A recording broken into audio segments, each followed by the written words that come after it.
Donc on corrige l'exercice 8A des exercices sur les fonctions de référence et associées. Donc c'est un exercice de chute libre, c'est-à-dire de fonction de la forme x carré, y égale x carré.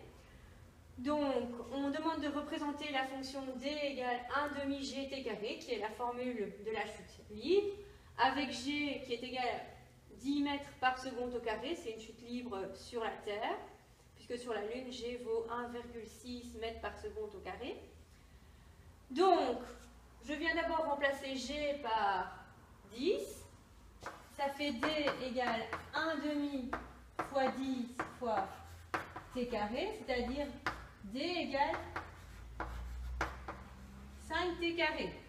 Il s'agit donc de la fonction y égale x carré, qui normalement passe par moins 2, 4, moins 1, 1, 0, 0, 1, 1, 2, 4. Cette fonction, donc on voit que le x5 est à l'extérieur du carré, c'est-à-dire on a fait une opération sur les y, la main, donc on a multiplié les y par 5. Donc x5 aux ordonnées.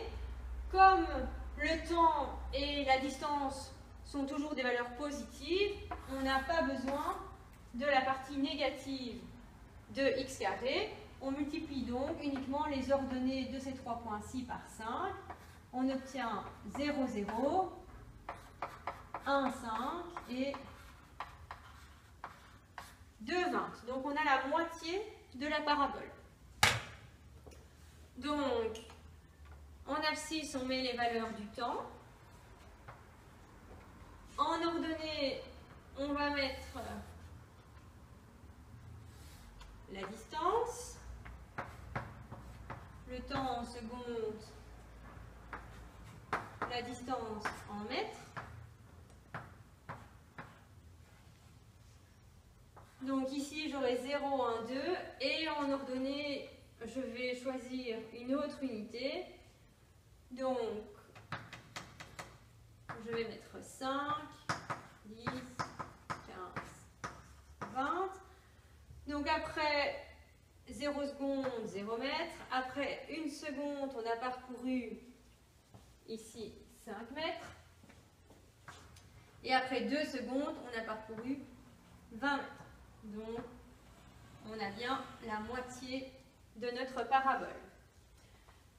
Alors, question B. Une pierre est lâchée à l'orifice d'un puits. Elle touche le fond après 4 secondes. Quelle est la profondeur du puits?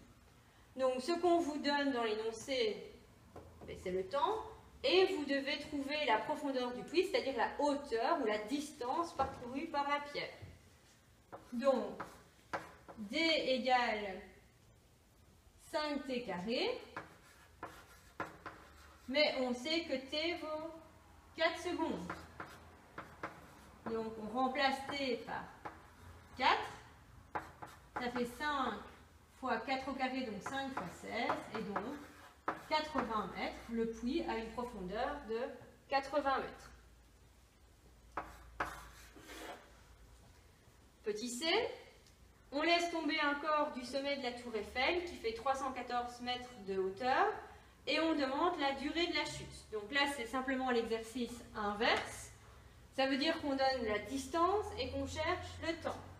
Donc on part toujours de notre formule D égale 5t carré. Je sais que D, il est donné, c'est 314. Donc 314 égale 5t carré. Je vais diviser mon équation par 5. Donc 314 sur 5 égale t carré. Et cette équation admet normalement deux solutions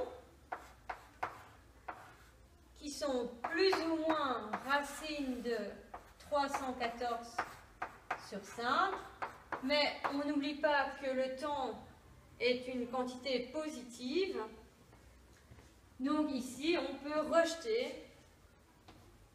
la valeur négative. Donc le temps vaut racine de 314 sur 5. Vous calculez avec la calculatrice et vous trouvez une valeur de